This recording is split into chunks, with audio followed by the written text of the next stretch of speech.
Habari gani Mwanakio TV, kama ni mara yako ya kwanza tafadhali subscribe na turn on notification. Karibu katika ulimwengu wa siasa. Jina langu ni Diwakio TV.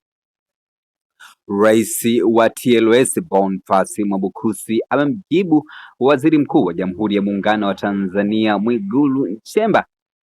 Mwigulu Nchemba siku ya hapo jana aliweza kugusia namna wasanii wanavyokataliwa na mashabiki. Mwigulu Nchemba alisema msiwakatae wasanii kisa CCM, ile ni ajira.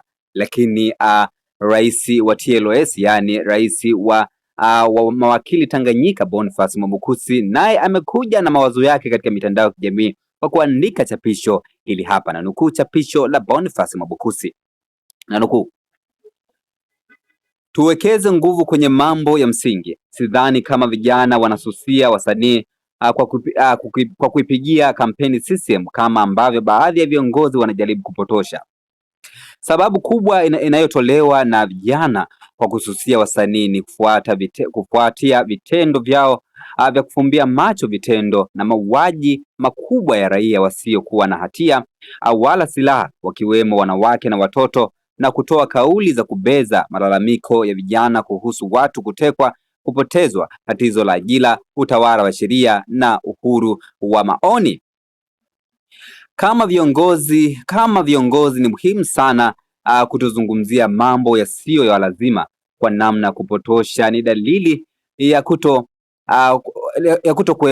kuepuka kuwajibika, kuchochea hasira. Mpaka muda huu kuna watu wameathirika kwa kutekwa, maiti zimepotea za ndugu zao hazionekani kwenye mitandao, lakini hawajapata ndugu. Mamia wameuawa na hawakuwepo kwenye eneo la maandamano. Maelfu wamejeruhiwa kwa silaha za moto.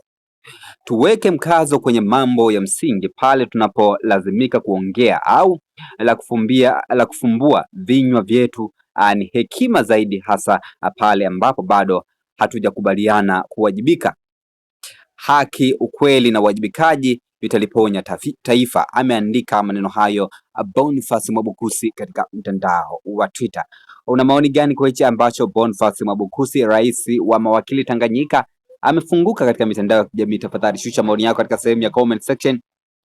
Lakini kama ilivyo ada yetu, napitia maoni mawili matatu katika sehemu ya comment section, na nukuu: Nulu Maro anasema hao waliojiweka madarakani ndio wametufikisha hapa tulipo. Kauli zao majigambo na kutokujali utu wa watu, akujilimbikizia mali, rushwa, na ndiyo chanzo cha haya yote. Lakini Daddy Joseph anasema kiongozi ametukana. Lakini Ras Nchimba anasema umepiga kwenye mshono, wanajitahidi sana kukwepa hoja, lakini wapi, ubarikiwe, haki itasimama.